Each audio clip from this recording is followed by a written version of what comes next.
WNYC Studios is supported by Bard Graduate Programs in Sustainability, offering degrees in sustainable business, climate policy, and environmental education with hybrid and on-campus options.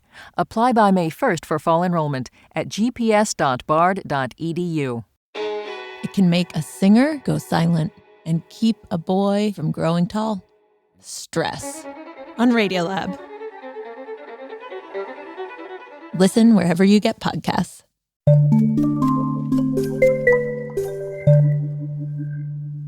We continue our ongoing series, Georgia at the Intersections, with a story at the intersection of racial and environmental injustice. Last month, the Environmental Protection Agency issued an emergency order to close a metal processing facility in Atlanta, Georgia.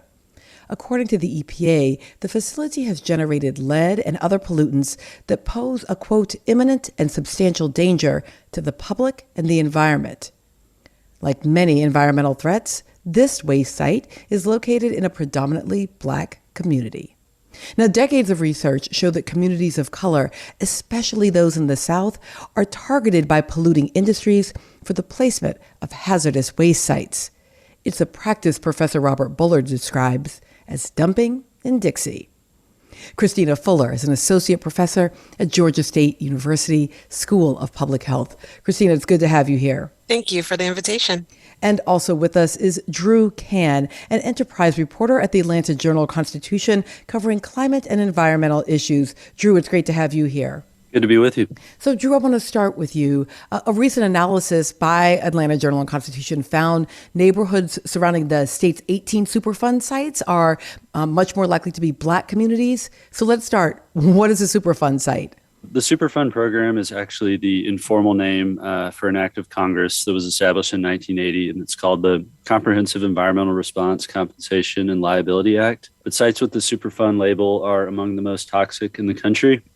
And basically, the program is a way for the agency to allocate resources and funds to clean up those sites. So within the Superfund program, sites can also be placed on the program's national priority list, and this is reserved for sites that the agency has found pose a serious risk to human health and the environment and will require long-term cleanup. Okay, so Christina, given that this study by AJC is one that reinforces a lot of what we've known about sort of the patterns of these Superfund sites and other environmental hazards and their connection with Black communities and other communities of color in the South, let me just ask, which comes first? Is it that these polluters are there and then Black communities grow around them because the land is less expensive, or are the communities there first and the polluters show up and begin to site there?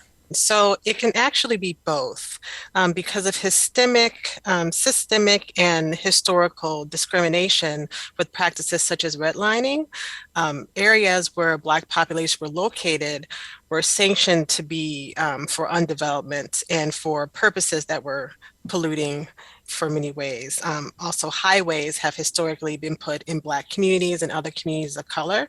So first, that there is definitely a history of putting these polluting facilities near populations of color. But then on the other hand, due to other factors, when a polluting facility is placed somewhere, it makes it less desirable. And then lower income communities and also some communities of color, because of their less purchasing power, are only able to perhaps purchase in those areas. So it's really both. Drew, I'm wondering if in your analysis, you found whether or not people know that those polluters are there. So I live in Winston-Salem, North Carolina, where we very recently have been dealing with a massive fertilizer plant fire. And what I kept hearing from many community members was, we didn't even know that it was there. We knew there was kind of a building back there, but we didn't know what it was. Do you find that communities are aware that these Superfund sites are in their community? Yeah, I mean, it really varies. So some of them they do, the West Side lead site that's, a stone's throw from downtown Atlanta, where we spent a fair bit of time They know because a professor in 2018, an Emory professor, and her students discovered high levels of lead in the soil there. But yeah, I mean, I do think there are a lot of communities where they don't know. And, I was struck in reporting this process, even in the communities that do know about this stuff, they're concerned, but they're not surprised. Black people living in these communities feel like, this is something that is sort of a fact of life. One mother of an 8th grader who attends the school near the TAV Holdings site, which I should say has not been declared a Superfund site, but some experts have said that, they expect that it may eventually be one. She told me this is something that Black people have gotten used to. It is being cleaned up and addressed in some places, but it can take many, many years to do that, and can take many years before the pollution is even discovered in some cases. I get your point there, Drew. Christina, that notion that there's almost a resignation to these polluting industries. Talk to me a little bit about what the effects of living near something like the TAV holding plant might be. Mm-hmm. Well, there are definitely health effects that are associated with being exposed to different types of chemicals. And it, of course, depends on the chemicals. So they can be associated with heart disease, with hypertension, high rates of asthma, especially when we're talking about different types of air pollution, as well as cancer. So the health burdens can be very high. And what happens when something like the TAV holding plant is closed down? What are the kind of next steps, and are communities involved in the choices? Because you're saying, some are being cleaned up. Like, who's doing that cleanup? How clean do they end up being? Yeah, I mean, it really varies from site to site and depends on the type of pollution. So the situation around the TAV Holdings site is very much unfolding.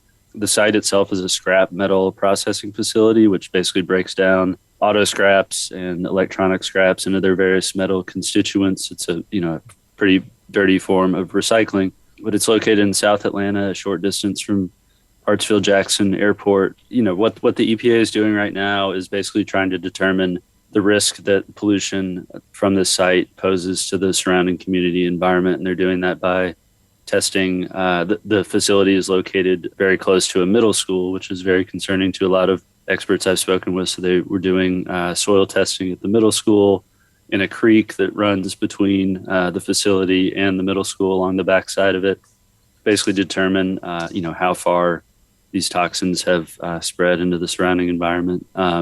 Based on that will really, the agency has told me that will determine the next steps. They do plan to have results of the testing in the coming weeks and share that with the community in a virtual forum. But, as of yet, a date has not been set for that. Okay, take a quick break with me. We'll be back with more on environmental injustice at the intersections in Georgia in just a moment. This episode is brought to you by Fundrise. Fundrise is a real estate investing platform that makes investing in high-end real estate, think apartment buildings, single-family rental houses, and industrial complexes, incredibly easy. Fundrise is designed to help add stability and performance to your investment portfolio, rather than forcing you to choose one or the other. In fact, it's how professional investors have been strengthening their portfolios for years.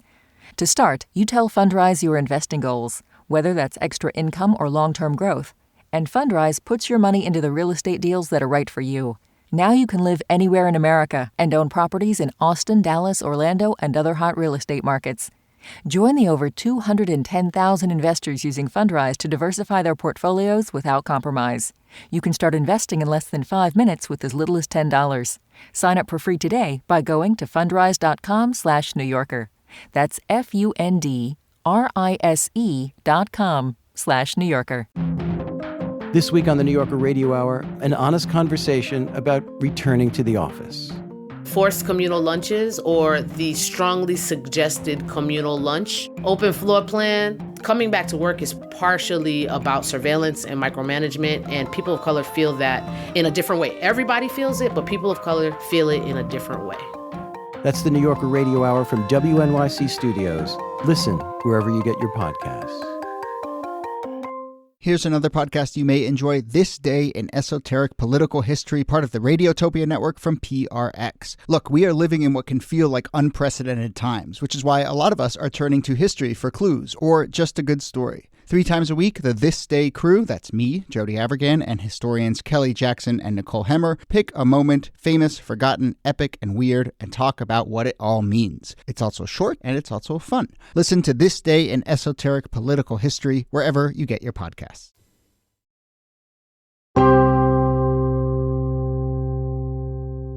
Back with you on The Takeaway. I'm Melissa Harris Perry, and we're continuing our series, Georgia at the Intersections. We've been talking about environmental injustice in Georgia with Drew Cann, an Enterprise reporter at the Atlanta Journal and Constitution, and Christina Fuller, associate professor at Georgia State University School of Public Health. So, Christina, let me come to you for a moment on this because I'm wondering about, as you talked about this history and this history around residential patterns, and I'm thinking, okay, once you're talking about a school, once it becomes public, which is important, right? Shine the light, the disinfectant, right? It's public now that we have this polluter. It's near a middle school. We know the impacts of lead. But then I wonder, oh my goodness, what happens to the rating of that school? What happens to the value of those properties? And are families now stuck there, kind of unable to make a healthier choice, to move even once these environmental inequalities are made apparent? Mm-hmm. So with regards to communities that are overburdened with pollutants, as we mentioned, a few minutes ago, many times the areas are already having difficulties in terms of economic conditions, in terms of having different types of polluting facilities that are already gathered in a single place. So shining light on it does not necessarily increase that, but what it does is that it provides an opportunity for others to take notice so that then there can be changes that can occur in the community. And I feel that the communities themselves are the really key players in doing that and really key players in making that change happen in terms of advocating for themselves, and they do on a regular basis. Say just one more beat about that. What kinds of activism, organizing, demands, activities do we see on the part of communities, especially in Georgia? Oh, most definitely. So first of all, it starts with education. So like we just mentioned, many communities don't know about the polluting facilities that are there. There's so many things going on in your life and things that you have to do. So you may not know that the warehouse down the street is actually putting out polluting chemicals and whatnot. So having the community educate the broader area about what the issues are is first and foremost very important. And then next, communities also gather data, sometimes in partnership with universities, to really understand what the risks are, because many times it's really unknown and there's no other party to do that. So they take it upon themselves to do that information and then educate and their elected officials, and also reach out to them and let them know that there are large issues. And that's when the organizing and advocacy really comes in. Now, Drew, this, we're really focused in this series around Georgia, but this is not just a Georgia issue, right? Superfund sites are located across the country, and there are many in the South. Is that right? Yeah, I do think you're right. Georgia is not unique in this situation. I mean, there are hundreds of Superfund sites around the country. And, not only that, I think it's important to note that Superfund sites, while it was an effective way for us to kind of show for readers the relationship between, show readers the disproportionate burden that a lot of Black communities are facing from pollution, just focusing on Superfund sites doesn't really begin to capture the full scope of pollution sources that can have a disproportionate impact in communities of color. There's particle pollution. There's other types of pollution that's created by our roadways and cars and trucks and other industries, which have major health effects and are connected with tens of thousands of deaths each year. So yeah, I think it really only kind of scratches the surface of how the environment can affect certain communities more than others. Okay, Drew, say a little bit more about highways and roads, because honestly, part of as we were thinking about Georgia at the intersections, we were thinking about that clover leaf in Atlanta and those roadways. How is it that roadways are an environmental health hazard for communities, Drew? Georgia and Atlanta in particular, we spend a lot of time in our cars. It's, we do have public transportation, but most people getting around on a daily basis hop in their car to get where they need to go. But yeah, roadways produce a lot of different types of pollution. One of the most, dangerous and significant and common sources is fine particle pollution. It's essentially very fine dust. It's the technical term for it is PM 2.5. And, roadways can, cars kick this stuff up in the air. It can be little bits of tires that are worn down over time. It can just be dust and dirt that's on the roadway. But when people are breathing significant amounts of it on a daily basis, it can cause really serious health impacts. On the one hand, I think, okay, if we're in our cars, right, if that's sort of what we think of as causing convenience, right, to be near these roadways, I'm wondering again, like when we're thinking about how people understand what's happening in their communities, how it's impacting their health, in communities that are near these roads or where highways have been built right through them. Tell me a little bit about that history for Black folks and other communities of color in Georgia. There is a long history in terms of the building of our national highway system, which was put through many and really bisected many communities of color, especially Black communities. And so what's been left is that you have very large highways that are very close to people's homes. And many people notice it as kind of a nuisance in terms of the noise that's generated or how it's just an eyesore in the community. But many people do not realize about the pollution that is related from the combustion of those gasoline and diesel fuels. And also it being a physical barrier as well in terms of being able to get from one side of the community to another side of the community. And what are the health effects? What difference does it make to breathe it? Yeah, so exposure to, we call this group of pollutant traffic-related air pollutants, and they're associated with increases in blood pressure that will cause, hypertension, with heart disease, and also including heart attacks, with lung cancer, and also with asthma. And we already know that many communities of color are overburdened with asthma, especially among children. So it really does lead to this disparities in different health outcomes that you can see across and between different groups.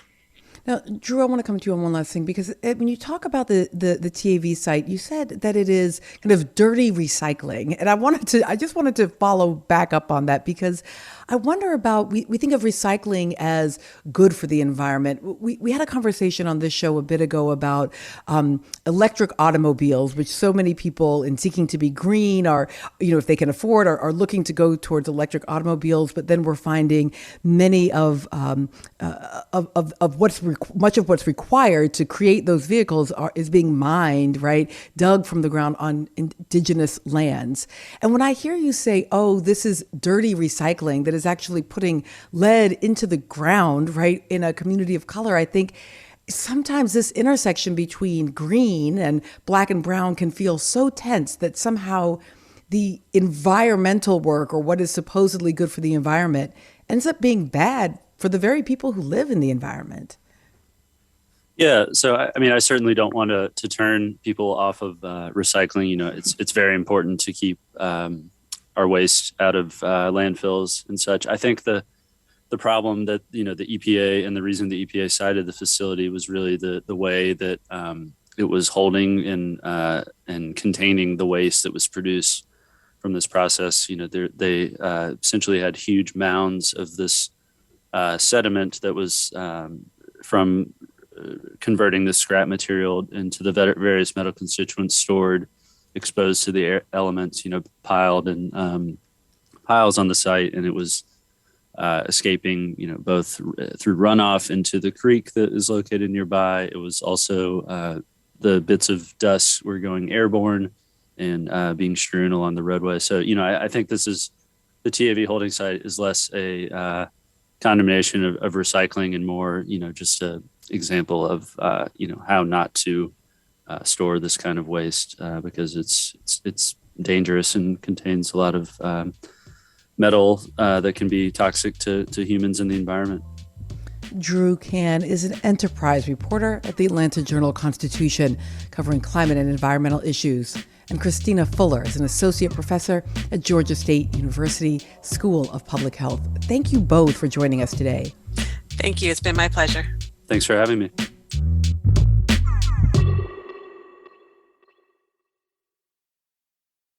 This week on The Experiment, Atlantic editor Dan Engber has spent months with rehab engineer James Sulzer. I went into this to build devices to help people, but I never considered that building devices might not be the answer. Now he tinkers away, trying to help his daughter Livy regain brain function. It's really easy as a scientist to poo-poo everything and be skeptical. But as a parent, you need to have some optimism and you need to have leaps of faith. Listen to The Experiment wherever you get podcasts.